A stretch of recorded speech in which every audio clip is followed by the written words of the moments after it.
Good morning.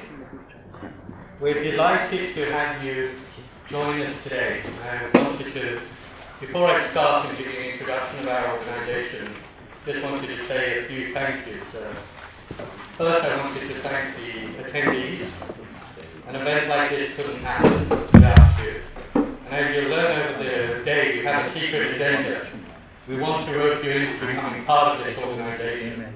So this is really a showcase, a launch event to introduce you to who we are, what we're about. The second thing I'd like to do is introduce you to those who come from far away and abroad.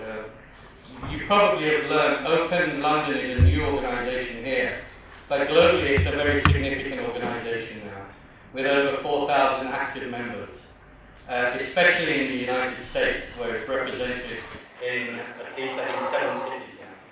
It has 2 chapters in Pakistan, and this is the first chapter here in London. And I would really like to thank the representatives from the chapters in Boston, especially in Washington, D.C., and elsewhere, Silicon Valley, who are joining us today. They're really showing a contribution by attending. Before I get to who Open are, for any organization starting on its journey, it needs to determine what is its purpose, why are we here, who are we serving. So before I talk about our organization, I thought I would talk for a couple of minutes about who we're serving. It's really the British Pakistani community. And in the last census, there are about 1.4 million British Pakistanis, 440,000 in London alone. And then a large concentration in Midlands and in Glasgow. And in those areas that we're concentrating, we're a significant part of the local community. Now, how are we doing in the community? I'd love to say here that we can say we're a community thriving and doing incredibly well. That would not be the whole truth. Today, we're going to hear from those who are very successful and done a great deal.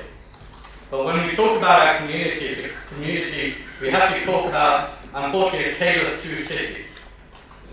We are doing incredibly well, but then some statistics show that we're not doing so well. So this organization, more than anything, is to try and bring that community up. And those of you in this room, that's why we're recruiting you, is to help those. The statistics are, we perform second to lowest in under school education. The lowest, or second lowest in terms of going into undergraduate and graduate studies, and have 4 times the higher rate of crime compared to the national statistics. That's the facts. Someone told me once, we all own our own opinions. And if we went around this room, we'd have a lot of opinions about who we are, but no one owns the facts. The facts speak for themselves. So this is a crying call for all of us to help our community. Today we're going to hear about people who are incredibly successful in Pakistan, successful here, and the whole theme of this conference is inspire the next generation. So our target audience is really people who are undergraduates, graduates, and I'm very gratified at least 50% of the audience is undergraduates in this, and those are the people we're targeting. And I especially want to thank the students from all the major universities in London, who without them this conference would not have happened. So this really is a grassroots organization. I'd like to now introduce Sayed to come and talk for a few words. He's the head of Open Global and is kindly joining us from Washington, D.C. to share with you in a few minutes what we're doing around the world. Thank you. Thank you.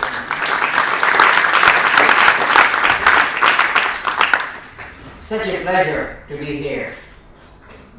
We heard when we came here it's going to be raining and cloudy and you won't be doing anything, but I'm here to say it's sunny, wind is bright, cool, nice. To see for the first inauguration ceremony so many young people, so many people here, it's amazing. What I want to start before I start saying anything is to first of all thank Dr. Singh for giving us such a warm and generous welcome when we came here from America, Washington, D.C. There was a food basket for us in the hotel. In the evening, there was a double-decker bus, which I had never ridden, by the way. When I was like, oh my God. So, and as we entered the double-decker bus, there was this Indian music going on. The bhangra. It was like, what is this? And so we had to do something about that. So the DC chapter opened, led by the president of the DC chapter, Ms. Nurgis, and Ms. Tara, and me, did a bhangra as we were entering the bus. So it's like, wow. And then the dinner and everything was just fabulous. So the team and the executive committee and the charter members, I want to thank you all for giving us the opportunity to be here. Thank you very much.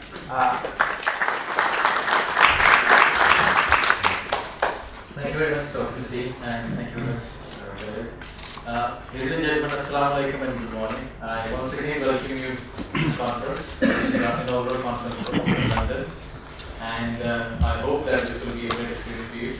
Dr. Naseem talked about our vision and goals of Open London. I'm going to talk about how we're going to achieve them. What is the way that we're going to achieve our goals and be a successful organization? I think there are three words that I've used to describe our philosophy. It's inspire, collaborate, and grow. Inspiration is the key here. The theme of our conference is inspiring journeys. Inspiration is the starting point of any great achievement in life. That's the reason why we have the theme for this conference. Today you will hear about the inspiring journeys of a lot of our special distinguished guests. We hope at the end of this conference you will be inspired enough to do something special in life that will get you and your society proud of you. But I don't want you to be dreamers. You know, when we talk about entrepreneurialism, there's a very fine line between dreamers and entrepreneurs. And what is the difference? The difference is in doing. Is in actually taking the step. Everyone can and is by default a dreamer, but that doesn't make them an achiever. And very few actually become true entrepreneurs, and as they say, they go for it. So what actually makes a dreamer take the leap to become an entrepreneur? It's the confidence, it's the motivation, it's the determination to succeed. And how do you get all this? This is through inspiration. I mean, we'll hear about the inspiring journeys of a lot of people here, and you will see that every time there is someone that has inspired someone else to do something special in life. We want to provide, through our global network now, we are a truly global organization, the mentorship, the support, and the leverage to be able to succeed in life. But this is not possible without you all. I mean, what is actually open? Open is you all working in harmony with us towards a better future, towards a common goal. Thank you very much.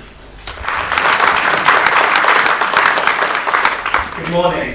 It's my pleasure to welcome you all here today.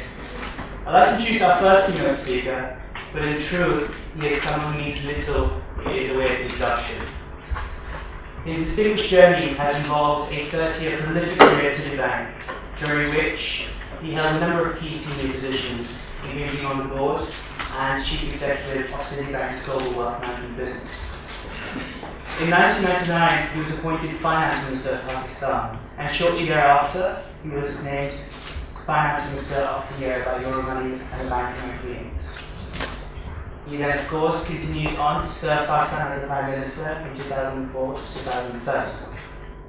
Today, he's based in Dubai and serves on the boards of many profit and non-profit organizations, consults for various governments, and is a renowned expert and speaker internationally on matters of geopolitics, economic and social policy, and structural reform. Ladies and gentlemen, in keeping with today's theme, Inspiring Journeys, please join me in welcoming someone whose own journey has and continues to be a source of inspiration to many. Please give a round of applause to His Excellency, Mr. Shaukat Aziz.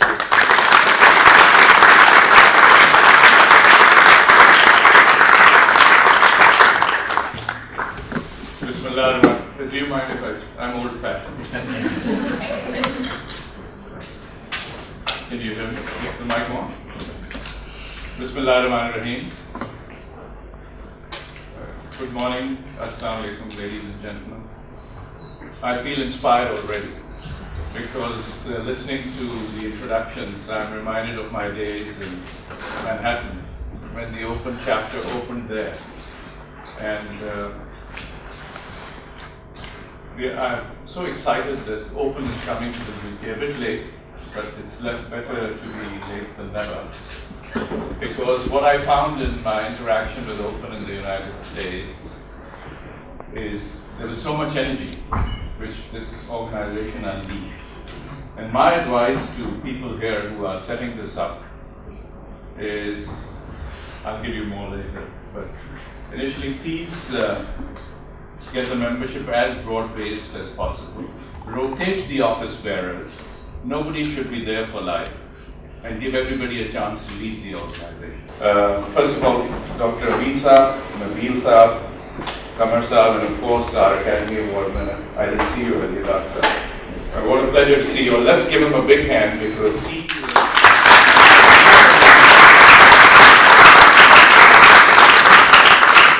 really changed. To have Pakistan mentioned on the red carpet and then do as well as we did, you were a major factor. In fact, you were the main factor. Of course, people then converted into an Academy Award. So here's a great example of what can be done if you're a professional, if you're straightforward, and if you keep an open mind and put your prejudices aside when you're evaluating people. So ladies and gentlemen, now that Open has opened in London, let me share with you, I was asked to share with you my background, which I will try, and give you some advice based on my experience. It will be short and sweet. So the Pakistani diaspora, which I've been part of for many years, I've lived overseas, is a real source of strength for Pakistan, the nation of Pakistan. All of you can do a lot. However, we must never feel that since we lived abroad, or studied abroad, or worked abroad, we know more than the people on the ground. I'll share with you my experiences when I went back, which will maybe be quite enlightening for you. Now, first of all, let me congratulate the office bearers, who I assume have been elected and have got this position. And I wish you well, and you can count on me for any advice or whatever you want. I think the best way to describe Open, as I see it, is unleashing the potential of our people. When you get together and you meet entrepreneurs, you network, you collaborate, you cooperate, you invest, you create partnerships, you give advice to each other, that's when you unleash the forces of creativity. And that's what I think Open is all about. So, hats off to all of you and give a big hand to the office bearers. Open London's today's event is all about launching our organization, which is a 15-year-old organization globally called Organization of Pakistani Entrepreneurs of North America, which is now becoming global, and we've launched the London chapter. The whole objective behind Open London is three things. Is to inspire our Pakistani community to do bigger things in life, to connect and collaborate with people who have done much better in life, who have achieved in life, and to be able to help our community grow and just foster and mentor and give the leverage. Hi, today's event is about inspiring journeys. It is Open London's launch event. It is a global organisation, and the aim is to inspire the Pakistani community to become more entrepreneurial, to allow them to connect and all the professionals to connect together, and it's also to promote entrepreneurship within the Pakistani community within London. It's been a really great conference so far. I've been really inspired in the technology forum. I think it's amazing how many fantastic entrepreneurs have come to this event, and I wish it every success. Hi, my name's Adil. We're here today at the Open London conference. Yes, just basically listening about Pakistanis' journeys from all around the world, and I think it's quite inspiring here, it's from, for example, Shaukat Aziz to any other entrepreneurs we see just trying to build a bright future in Pakistan, and gives inspiration to young British Pakistanis like myself to collaborate with other like-minded individuals to hopefully achieve something in the future. We are here from Washington DC. I'm the global president of Open. Dr. Naseem, who is the chairman of the London chapter, asked us to come over here. This is a great function that they're having. A lot of very interesting keynote speakers. We are very excited. We wish Dr. Naseem the best of luck. Thank you. Assalamu alaikum. Thank you very much for giving me the opportunity. It's quite humbling to follow in the footsteps of Mr. Aziz and to sort of go through my sort of professional life experiences. I am running a hedge fund called Isla Capital. Isla is the name of my daughter, my eldest daughter. And it's kind of a combination of my professional career in many ways. I have spent 24 years in banking and especially in trading. Isla Capital is, I'm the CIO and the founder of the company. It's a $100 million hedge fund, primarily focused on arbitrage and the markets that we look at is normally Asia. So it's an Asian-focused arbitrage-driven fund. We predominantly concentrate on events and we look at dislocations and opportunities that results when events happen. In terms of my personal journey, it's quite interesting because I am a graduate of Imperial Engineering. Didn't really know anything about finance at all. And the time when I graduated, there were not many jobs going for engineers, unfortunately. A lot of my engineering colleagues were ending up in accountancy. And the few engineering jobs there were, they were actually very lowly paid, probably still are. So I attended a job fair, and where a lot of companies come together. I don't know whether they still have those nowadays, but in my time it was very popular. You have a number of companies that come together, and then you sort of go around meeting, companies and passing them your resumes and so on.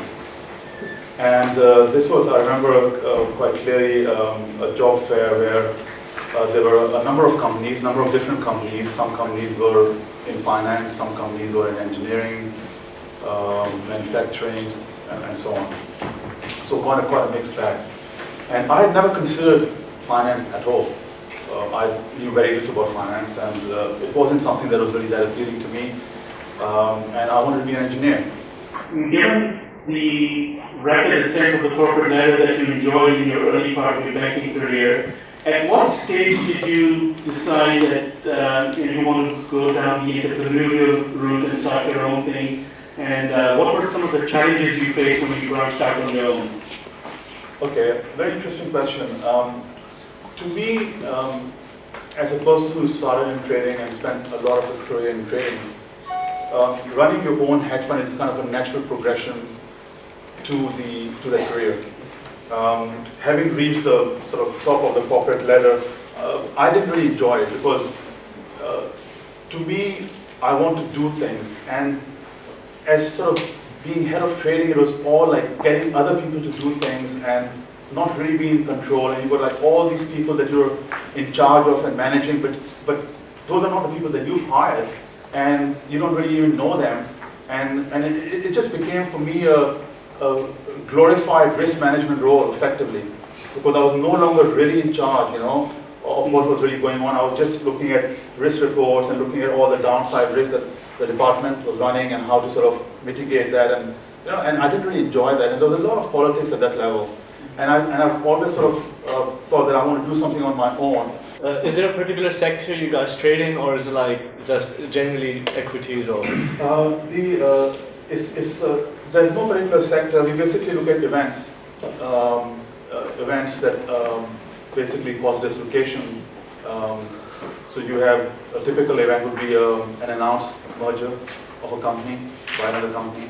It's a pleasure for me to introduce our next speaker, which is Ms. Sana Habib, the only lady on our panel. She is a credit risk professional, something which is very key to the finance world of today, very relevant. So I will ask Sana to introduce herself and share her journey with us. Thank you, Irfan. Assalamu alaikum. I'm Sana Habib, and I'm currently working at Bank of America Merrill Lynch in the corporate credit risk department, covering natural resources as a sector and commodities as my product focus. So first of all, I'd just like to thank Open for asking me to be part of this event. I feel very privileged to be amongst such inspirational people, so thank you very much. So initially, when I was asked to be a speaker on this panel, I began to reflect on my personal as well as professional journey, and really began to focus on the key milestones that have inspired me as well as challenged me and have ultimately shaped my journey. So if we go back to the start of my journey, going back several years now, why finance? Being the daughter of a marine engineer and a teacher, I was actually quite removed from the world of finance. It was only when I was studying O-level history and I encountered the Wall Street crash of 1929 that really was the starting point of my journey. It triggered a lot of intellectual curiosity within me, and for me, I think just seeing that the impact of a financial markets event could have on the global economy and global political arena as well as human psychology really made me want to learn more about it. And it was that curiosity, if you like, which chose me to make my A-level choices and my degree, which was Maths with Economics at UCL. So during this time, I was very fortunate to secure a month's work experience placement at Credit Suisse.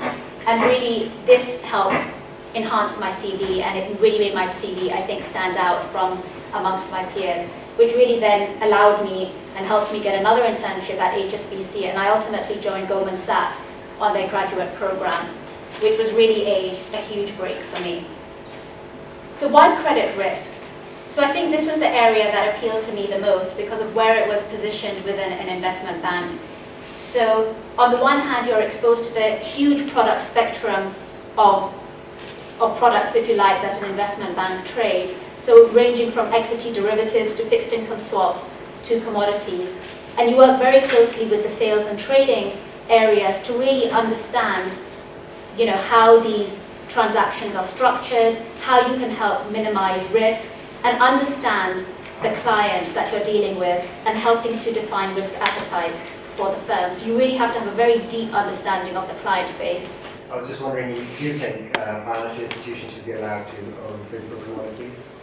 It's a very good question, and it's a very topical question. I think the answer is yes.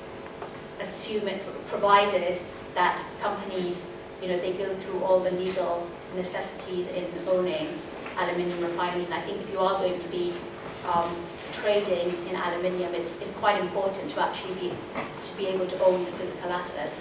I think we found that for some investment banks who don't have that ownership of the physical assets, it's very difficult to have the P&L. And staying in the commodities business is questionable, I think, without the ownership of those physical assets. And that's what we found with Goldman's, JP Morgan, and some others. It's a pleasure to be here today. In fact, it's my first time, believe it or not, since 1996 when I graduated from here. So shame on me for not coming back, but I took the opportunity. I was very happy about it, and here I am.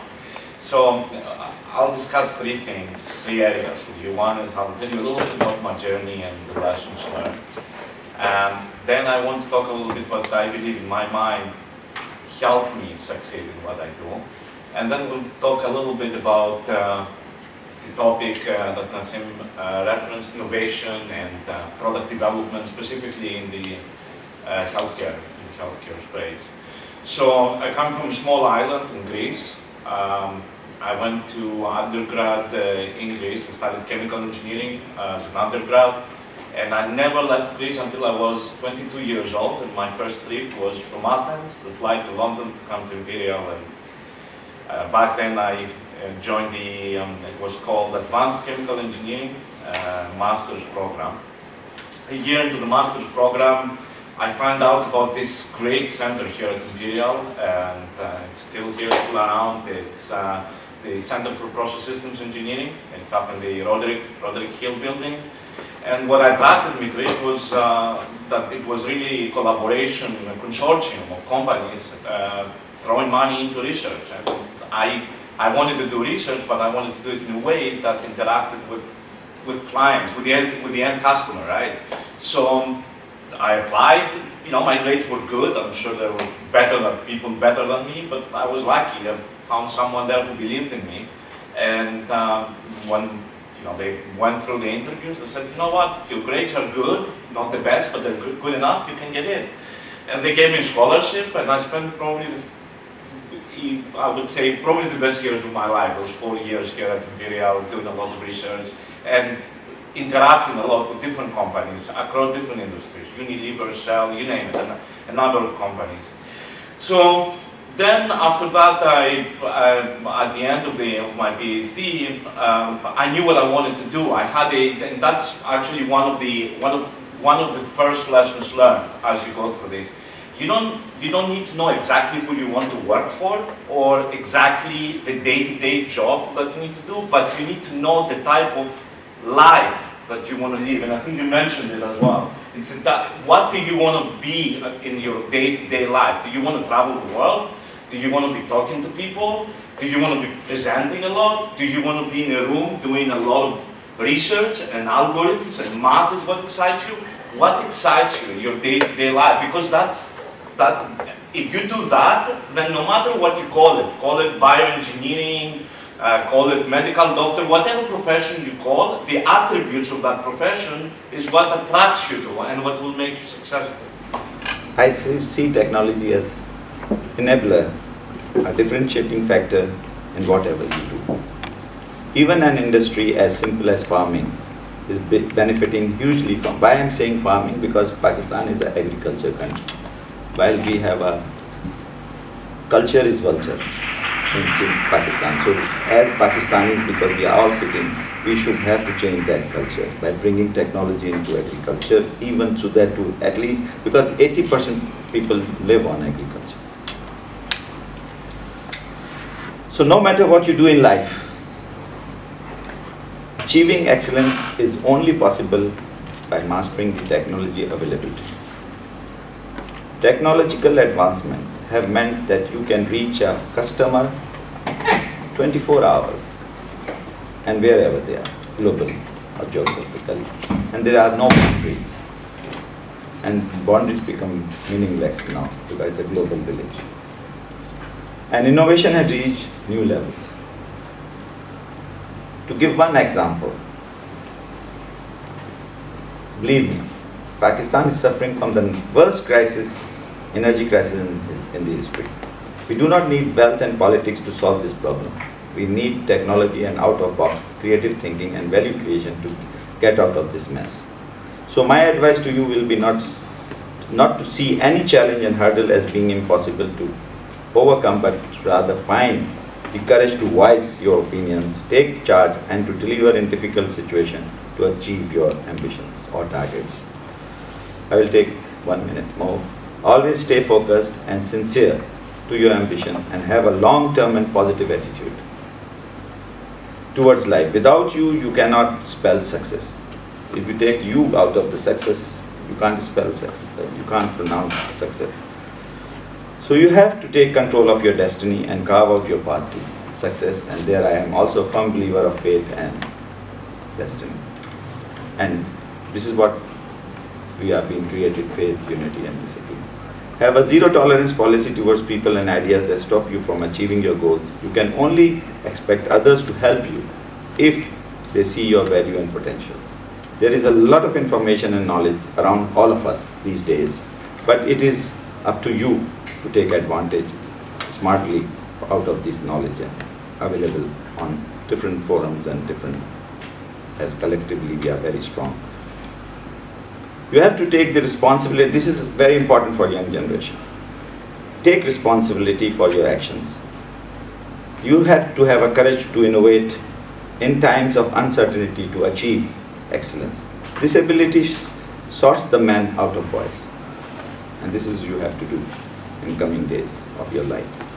What I do want to say is entrepreneurs who are here, who are thinking of being entrepreneurs, and us lot over here, we're 1%. We're what I call entrepreneurs of choice. The 99% are the entrepreneurs of circumstance. And those are the people that really get my attention. Yeah, you guys have my attention, and I'm here to help and mentor you, but that's my passion. It's the 99% who are there, not because they choose to be there, but because they have no other choice but to be there. So anyway, you can read all about my stuff on my blog, which is shirazi.com. So, inspiring journeys, right? That's where we all start. For me, an enterprise is an expedition. That's what it is. It's a journey, call it what you may, but it's an expedition. So you've got to know where you're going. You've got to chart the waters, you've got to know your stars, and you just can't kind of jump into it and say, I want to do this because it looks cool. So, like this fool over there, seems unprepared, but be prepared. So take the tools and equipment that you actually need for your trek, or your climb, or your journey, or your expedition. You can go in over prepared, but it's always best to go with the right attitude, as Sir mentioned. Right there, sorry. And as well as the right approach. So I could be using belays and ropes over here, but it'll only weigh me down. So, get ready for the right environment. Only a few are going to make it to the top. Bear that in mind. Bear in mind that it's a journey where it's your determination against or versus your incapability to do it. Believe me, when you're on high altitude, our bodies aren't made for that, at least mine isn't. And I really struggle. But what keeps my body going is not my physical ability, but my determination. I'm going to get to the top, even if it kills me. I'm going to get to the top. I'm going to die when I get to the top. So it brings me to the community, right? Your community is not London. Our community is not that island. Our community is that island in space. And we're part of it, whether we like it or not, whether we're Pakistanis, Sri Lankans, Russians, whoever we are, brown, black, green, I don't know, yellow, whatever you want to call it, whatever you want to call it, that is the community we belong to. So, it's a global market. Picking up on acronyms, I've got one in my own, it's called MOP. MOP, stands for Know Your Market, identify the opportunity in there, design and develop a proposition for it, execute it well, and then evolve it. Why? Because if you don't evolve it, you're going to die in the water. It's as simple as that. Good afternoon, ladies and gentlemen. I hope that you have had a good lunch and an opportunity to meet some interesting people. I am now honored to introduce an extraordinary lady. Not only is she a successful businesswoman in a very challenging environment, but a woman with a conscience who strives to better the lives of so many young people. Seema Aziz is a testament to true social responsibility and commitment. Due to personal circumstances, Mrs. Aziz is unable to be here in person. However, thanks to the wonders of Skype, we can now broadcast live from Lahore. After the talk, we will have a short Q&A session, and everyone is welcome to ask Seema Aziz questions then. So, without further ado, I welcome Seema Aziz.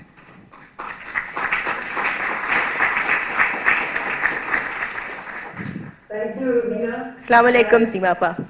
I'm thrilled to be here, to be part of this event, and to have the opportunity to share with you the journey of my life. So I don't know, I've never Skyped before in my life, and I hope it's going to work. Anyway, so this is about journeys, and the theme is about journeys, and I'm here to share with you the journey of my life. And as I look back on the 30 years of my professional life, I can see in it two clear streams of two very different things that I have done. I have for the last 30 years been an entrepreneur and an educationist. And since the entrepreneurship came first, I'm going to talk about that first, and then talk about my involvement with education in Pakistan. So the entrepreneurship started with a simple concept: to create a product equal to the best in the world made in Pakistan. About 30 years ago, my brother and myself thought that, my father had 3 Swiss machines, embroidery machines, and it was making the regular embroidered fabric that is available locally in Pakistan. And my brother and I just thought, we have the same machines as the Swiss do. Look at what they make and look at what we make. And we were young and crazy enough at that time to say, we're going to make quality equal to the best in the world. We're going to make Swiss quality, and we're going to do it right here in Pakistan. Might seem not so difficult to you now, but 30 years ago, there was no concept of a quality product coming out of Pakistan. Pakistani products, fabrics, and other products were essentially synonymous with inexpensive and low quality. And anyone that we spoke to and said we were going to make Swiss quality fabric with those machines, including my father, laughed and said, "You guys have gone mad. You'll never be able to make quality in Pakistan. And if you do, how are you going to sell it?" Anyway, so we put our minds and hearts to it, and we relentlessly worked really hard. And within a year, we were able to put together a range of products which we thought, so where are we going to sell it? Right in the beginning, when we decided to make it, we thought, where are we going to sell it? We acquired ourselves a small basement shop in Shadman Market in Lahore, which is, all good fabric at that time in Pakistan had to be imported, foreign, imported or smuggled. So we got ourselves a small shop in that Shadman Market. And through the journey, of course, as we tried to make our quality fabric, we ran into problems which were like, we couldn't find a dyer or a dyeing house which could understand dyes which wouldn't bleed, dyes which wouldn't run or fade, and then fabric which we believed should be equal to quality to the best in the world, and tweaking the embroidery to make it equal to international standards. So we put all that together and had a range and got ready to open shop. And I don't know how many of you have been to Lahore or to Shadman or know the markets I'm talking about. So all the shopkeepers from the surrounding markets came in from the surrounding market, which was mainly all smuggled goods. And they sat around and said, "Oh God, you're going to sell this Pakistani fabric here? You're never going to make it." And nobody will ever buy it from you. And we had these 2-3 solid offers of, they said, if you sell us the whole lot, we'd stamp it all as made in Switzerland, made in France, and we'd be able to sell it. And we said, no, that's not the aim. That's not what we're trying to do. We're going to stamp every yard with made in Pakistan. And either we manage to sell it or we burn the whole lot. So we started it was the 6th of April 1985, and when we opened our first store. And by word of mouth, people just started coming in. And by the grace of God, from day one, everyone just liked what we'd done. And everybody walked in and would say, the only thing was they'd say, "But this is not made in Pakistan, surely you've imported it." By the time we convinced them that it was made in Pakistan, they said, "Then why is it so expensive?" And we got this little reputation of being a shop which sold foreign goods and called them made in Pakistan. We went from there. Soon we couldn't produce as much as we were selling. and people were lining up for our fabric. And we then opened another store and another store, and in Karachi and Islamabad. And today, Barize, the brand, today we are a group of 12 brands. We went on 10 years later to create a ready-to-wear apparel, fashion apparel for young people aged 5 to 16. It's called Leisure Club. We went on then to add more brands, which are Mini Miners, and Chanel, and Urban Culture, and multiple others. Today we are a group of brands which design, manufacture, and retail in Pakistan. Thank you very much.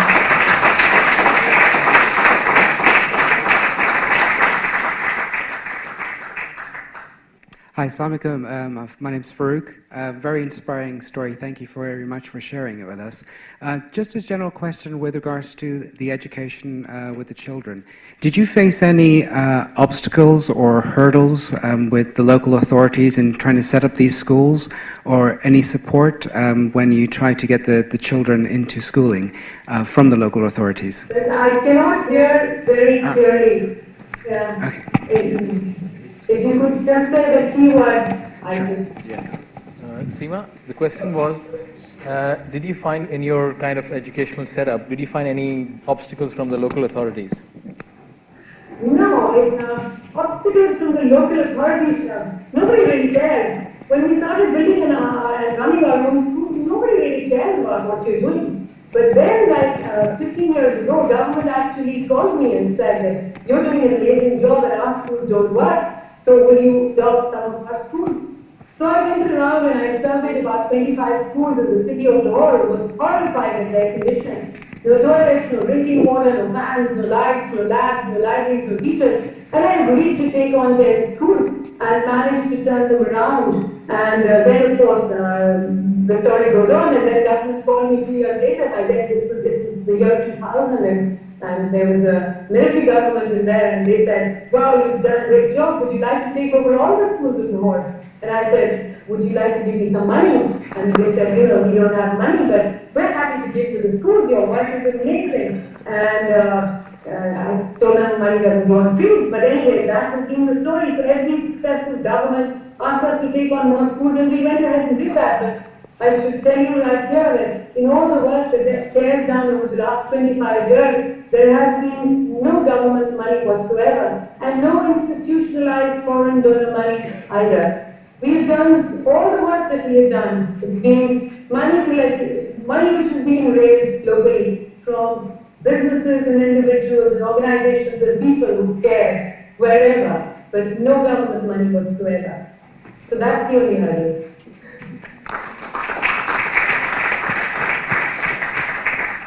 Throughout the day, we have had the pleasure of hearing about some extraordinary journeys. We have invited our last keynote speaker to share with us his amazing journey, one that few artists have had the opportunity to make, and even fewer of Pakistani origin, and that is to be a Hollywood movie star. Farhan Tahir is a third-generation Pakistani-American actor who has shown his talents equally in film, TV, and theatre, some of which include, as you all probably are aware of, Star Trek and Iron Man. This year, he can be seen in 4 movies: The Escape Plan with Sylvester Stallone and Arnold Schwarzenegger, Elysium with Matt Damon and Jodie Foster, Torn, and Jin. Farhan Tahir is the recipient of many awards, including the 2010 Anoki Male Actor of the Year Award in Canada, as well as the 2010 Elite Asian Award. He completed his graduate training in theatre at Harvard University and holds a BA from the University of California, Berkeley. And rather than for me to continue to read out his very extensive list of achievements, I would like to share with you a reel of great acting clips of Farhan Tahir.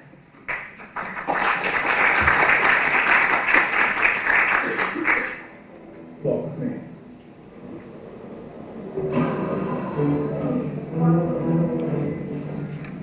The pilot will report in 15 minutes to evacuate the crew. The rest of the force out here. Use autopilot. Get off this ship. I can't. Look carefully now, Mr. Kirk.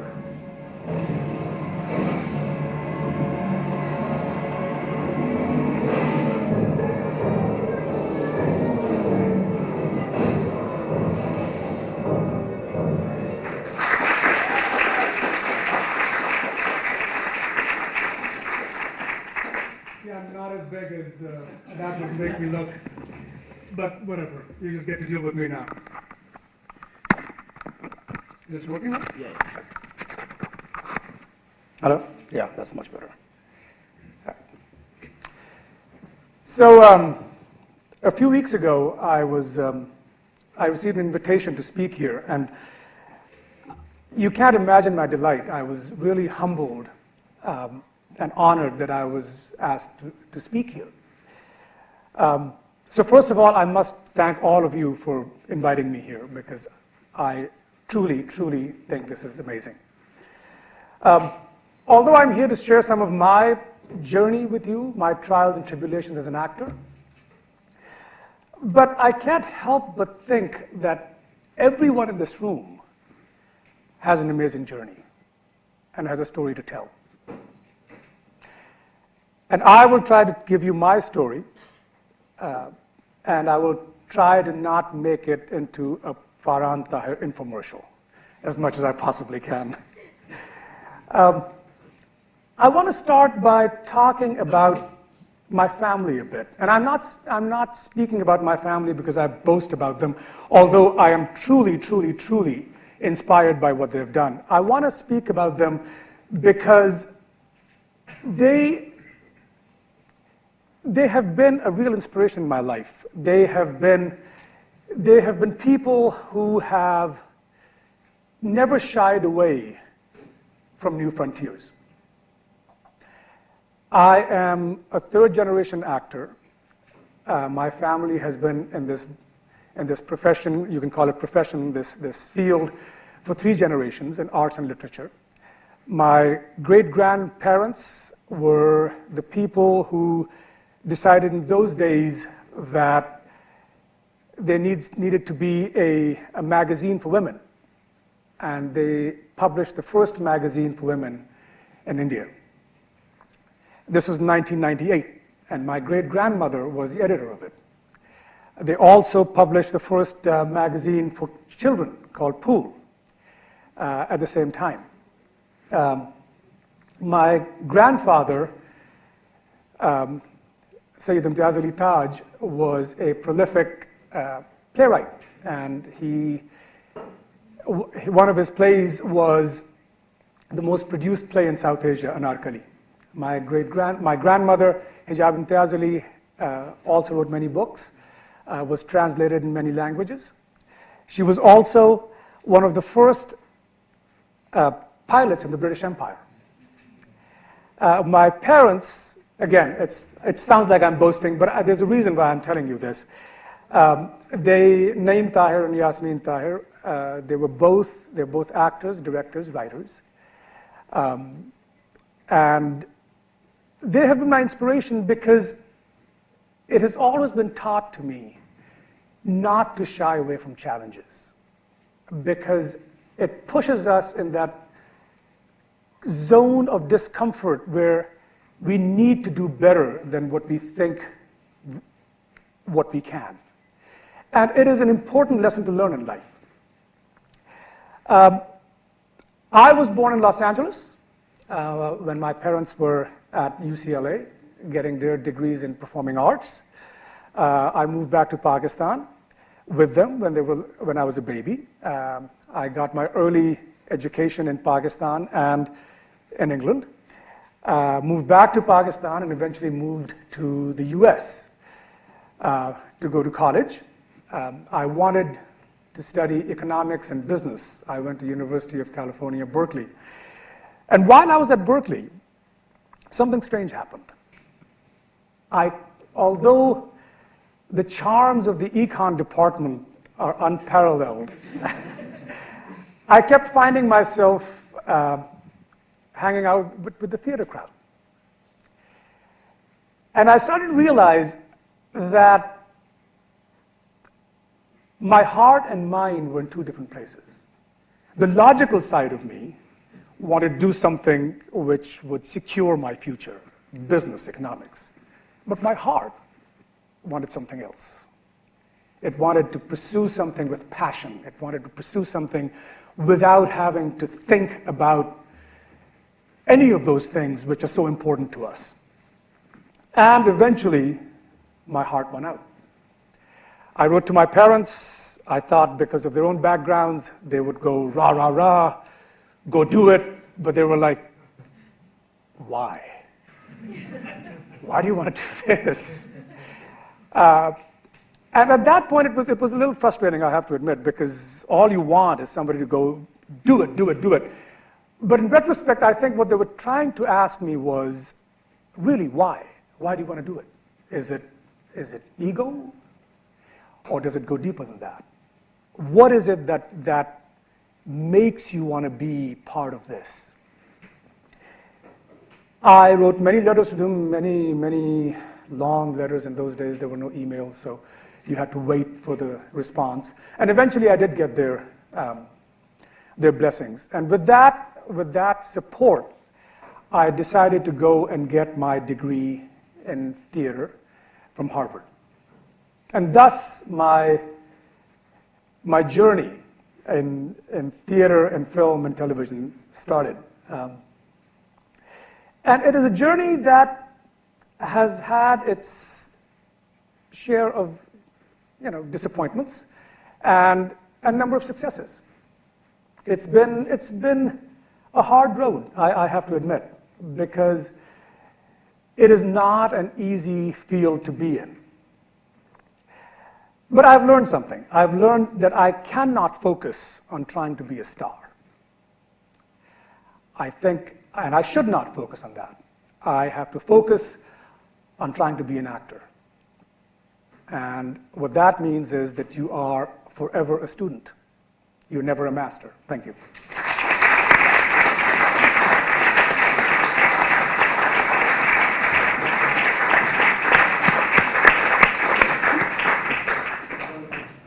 So my question to you is, obviously all you said about changing the images and perceptions of how people are, conveyed certain way in the media is very important.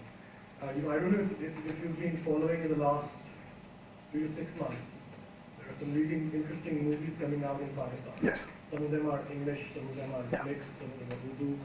But something fundamental is changing. It's changing, in the yeah. movie industry. Yeah. I think Yeah, I mean, we were talking about this earlier. I think it is happening, and I don't know if it's happened by accident, but when and it's not a competition, but the thing with Pakistani film industry was that for a long time we tried to make or replicate the Bollywood model. And let's be very honest, we weren't that good at it. Because we couldn't get those movies to come into our theaters, we tried to make our own. And that was a tradition. Now that Indian movies can be shown in Pakistan, there is a shift, because that particular genre of movie making has to take a backseat. And in doing so, I think we are going through a transition, we're going through a transformation, we're trying to find newer voices, newer ideas, newer ways, newer genres to explore. And I think it's a great thing. I've always said that, again, it's not a competition, but we should find our own identity. Take the example of Iran. They were under great pressure, and their movies are made on shoestring budgets, but they have an impact. And I'm not saying that we should always make socially aware movies or socially relevant on socially relevant issues. I'm just saying that we have the ability and the talent to make movies and explore all genres. And I think that's what's happening in Pakistan, and I think it's a very, very, very welcome change. All right.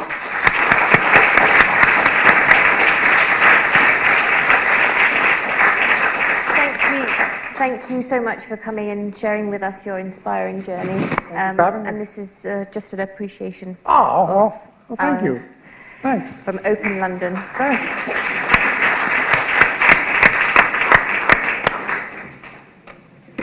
Assalamu alaikum. Good afternoon, ladies and gentlemen. My name is Hafiz Haq. I'm a charter member here, and I'm here for making the closing remarks.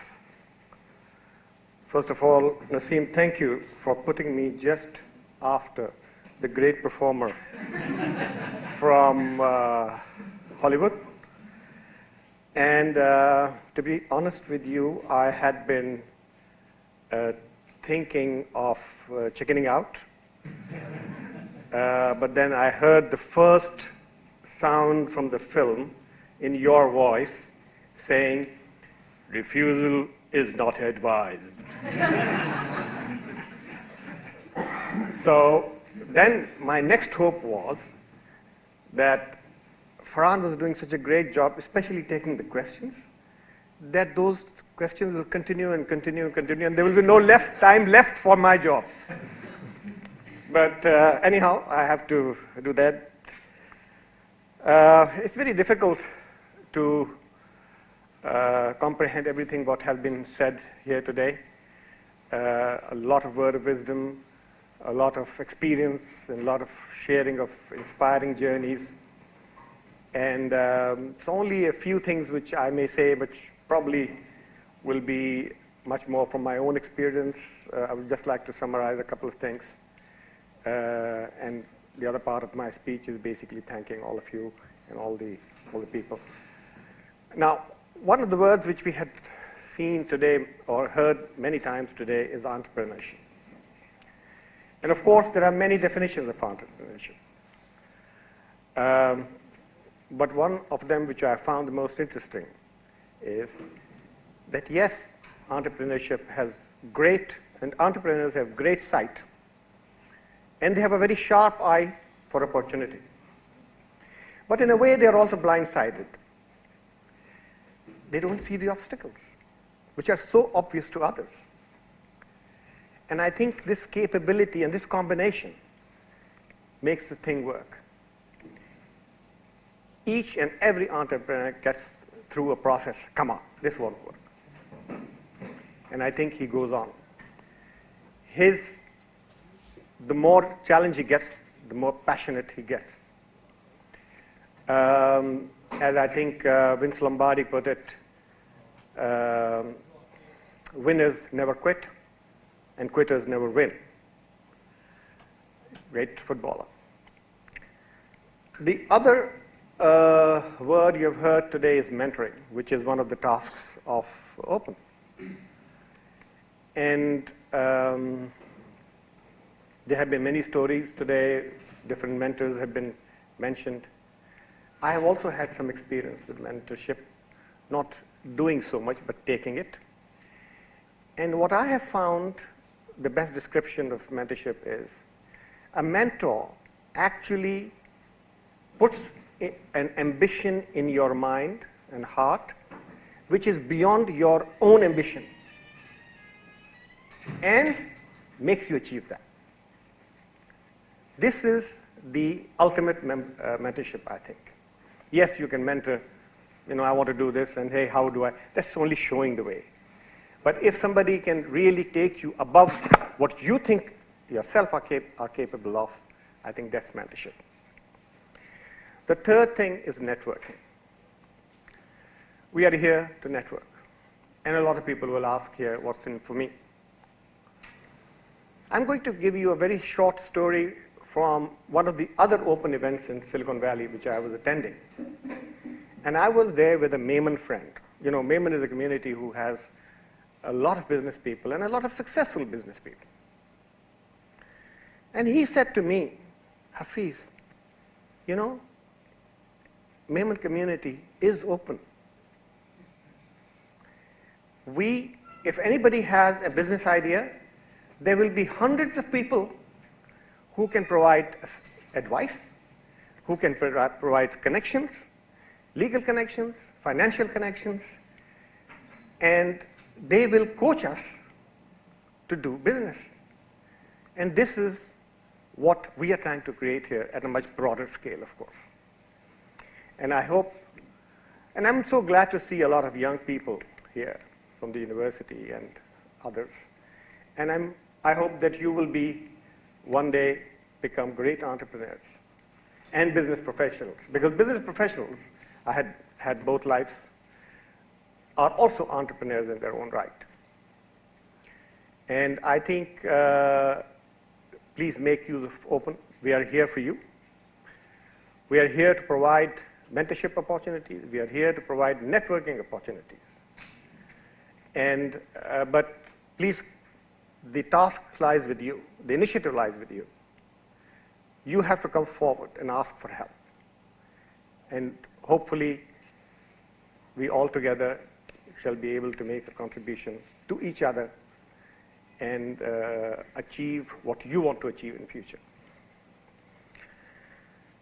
Having said that, I have a list of people whom I would like to thank on behalf of Open London team.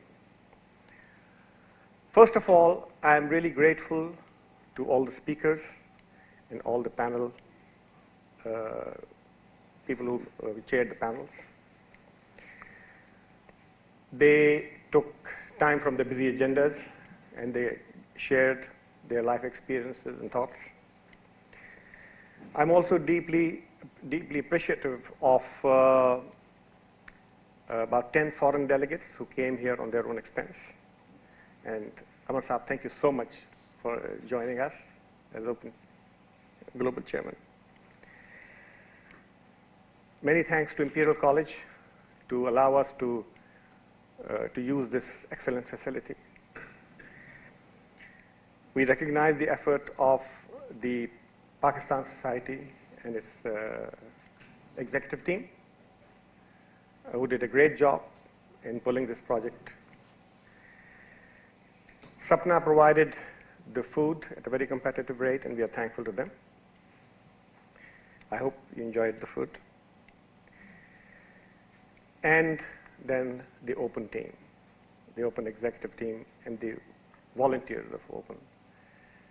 They had been working day and night very hard during the last few years. We were having a call every day. And I think I would like to thank them for their great effort, and I think they deserve a hand.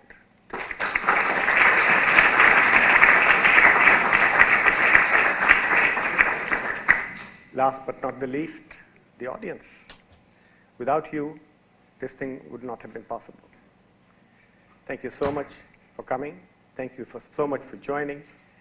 And I hope to see you again in larger numbers. Thank you so much. I would now hand over to Noor Shahzad, who will show you how to remain connected with Open. Thank you once again. Bye.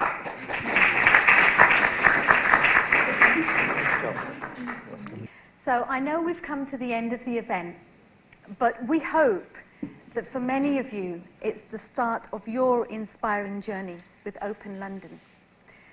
As you've heard today, Open London is a not-for-profit organization operating at a grassroots level. We simply wish to create a powerful organization for the common good, and we're here to help you.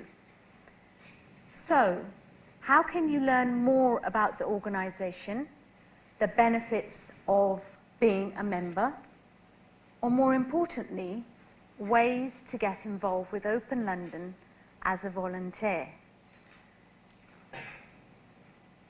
Do we have that there? Of course. So I know a lot of you have been coming forward, either to Naseem, Nabil, myself, and asking this very same question: how can we get involved?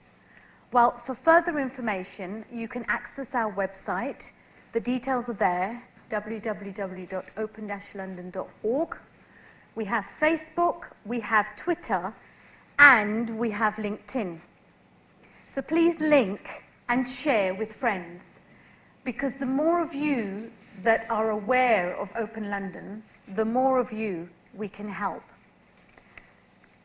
So from a practical perspective, we envisage Open to grow and become an interactive forum for the exchange of ideas. Other benefits for members include access to future events, mentoring opportunities, access to top quality speakers, venture capital, CV and business plan clinics, and a platform for entrepreneurs to showcase their ideas and provide and gain feedback. There are also a number of ways to get involved. We are looking for volunteers to help create future programs and activities to provide feedback on events whilst gaining valuable experience working alongside experienced business leaders and entrepreneurs. In addition, if you're a student, maybe perhaps you would be interested in becoming an ambassador for Open London. So please do get in touch. We would love to hear from you, or as many of you as possible. Our email address should be on there. No. So, is it there? Okay, there you go. So, info@open-london.org. So email us and we will pick that up and we will make things happen. So one of the services which we provide the open community is to collaborate with other organizations to help fill a vacant role. So if you have a role and you wish it to be filled, let us have the details and we'll put these on our website for free. And do check out our website. We do have our very first posting. Our next event is in a month's time and will include a site visit to TVapex, an internet-based TV channel that has also very generously been covering today's event. They were actually the organization that did the live streaming.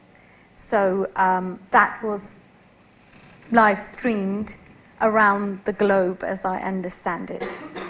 So finally, it would be great to receive your feedback about today's event, what worked, what didn't work, and we will be sending out a survey for you all to complete. Thank you all for your participation.